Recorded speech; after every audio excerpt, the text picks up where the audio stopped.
EU-China relations ahead of the EU-China summit, where I will be with the Council President Antonio Costa, and therefore let me complement what you said so that we have the whole view of the European Union's position. Indeed, this year marks half a century of diplomatic relations between our Union and China. And this has coincided with possibly the most remarkable chapter in China's long history. In just 50 years, its GDP has grown by more than 10 times. Villages were replaced by megacities. More than 800 million people lifted themselves out of poverty. Once a society of agriculture, China has become an industrial giant and a clean tech leader. Once an underdeveloped country, it has turned into the largest lender to developing nations. China has always been one of the great global civilizations, but in the last 50 years, it has also become one of the great global powers. Honourable Member, this makes our relationship with China one of the most defining and consequential for the rest of this century. But our relations with China must be rooted in a clear-eyed assessment of the new reality. I've always said it, Europe is fully committed to result-oriented engagement with China. And this Commission is leading the way when it comes to de-risking, not decoupling. We, EU and China, are two of the three largest economies and trade powers in the world. But we only trade some 2 billion euros worth every day. This is only twice the volume we are trading with Switzerland. Because while the Chinese market is enormous, our access to the market remains limited. The point here is that while we are leading voices on global challenges, there are very real risks at play for Europe. These risks are both strategic and systemic in nature. They affect our security and our competitiveness.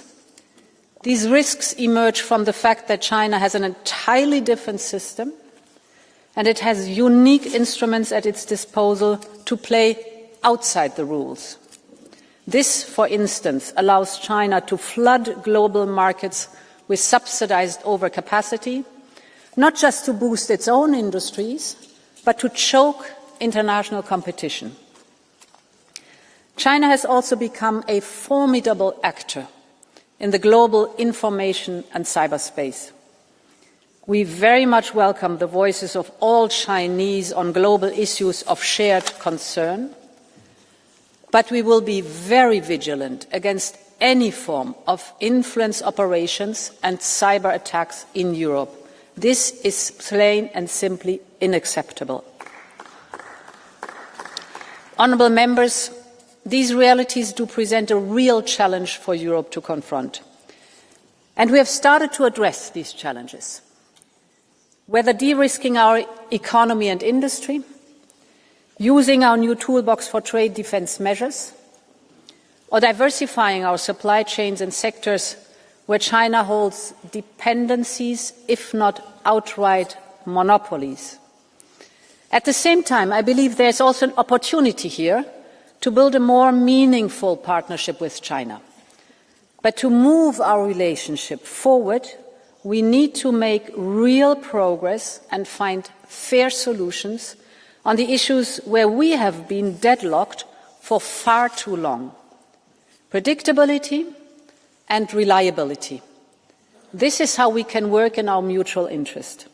And this is the message I will bring to the EU-China summit later this month.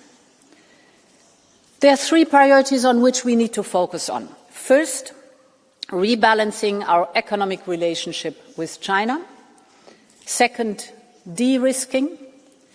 And third, advancing diplomacy on global issues, including climate. On my first point, China is running the largest trade surplus in the history of mankind. Its trade surplus with our Union has surpassed 300 billion euros last year. And this is, while it is getting harder and harder for European companies to do business in China.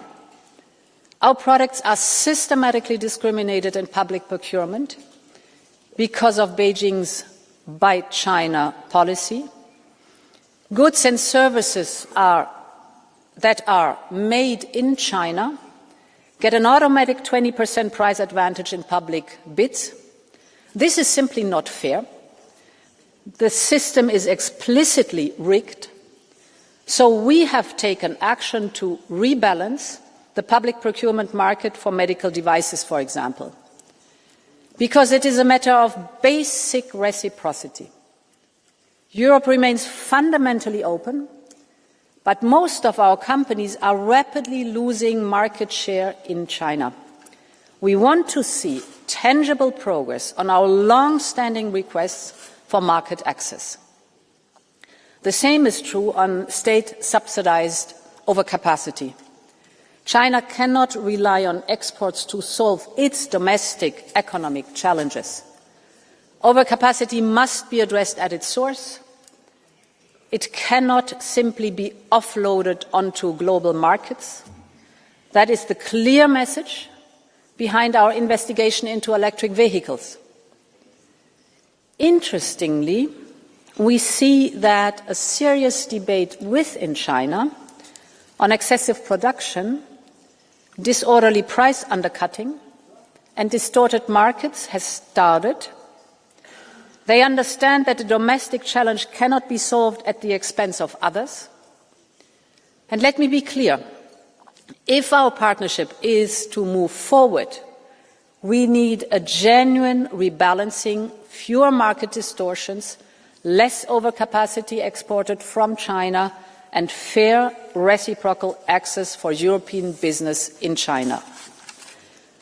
Honourable members, the second priority is to speed up with de-risking. China invested early in many of the technologies of the future, but then it started flooding global markets with cheap subsidized goods to wipe out competitors. Entire Western industries closed, from solar panels to mineral processing, leaving China to dominate. I have always spoken about China's domination of the rare earth permanent magnets market and how that can be used for economic leverage. And this is why we are developing alternative supply sources in close cooperation with our partners. Of course, dialogue with China is also essential. We're engaging with Beijing so that it loosens its export restrictions. Because, as I said at the outset, we do not believe in strategic decoupling, and this is not in our interest. I believe that for Europe it would be inefficient and ineffective. But we will continue to de-risk, because we have learned the lesson about the extent to which dependencies are vulnerabilities and how tech, trade and security are inherently linked. De-risking is simply a matter of European independence. Honourable members, my next point is on geopolitics. Security is more interlinked between the Euro-Atlantic and the Indo-Pacific than it has been in several generations. And it is evolving rapidly. So it is in our interest to work together. But we also know that China's unyielding support for Russia is creating heightened instability and insecurity for Europe. We can say that China is de facto enabling Russia's war economy, and we cannot accept this. And I've always said how China continues to interact with Putin's war will be a determining factor for EU-China relations going forward. If China claims to defend the international rules-based order, then it should unequivocally condemn Russia's gross violation of Ukraine's sovereignty, territorial integrity and internationally recognized borders, and act accordingly.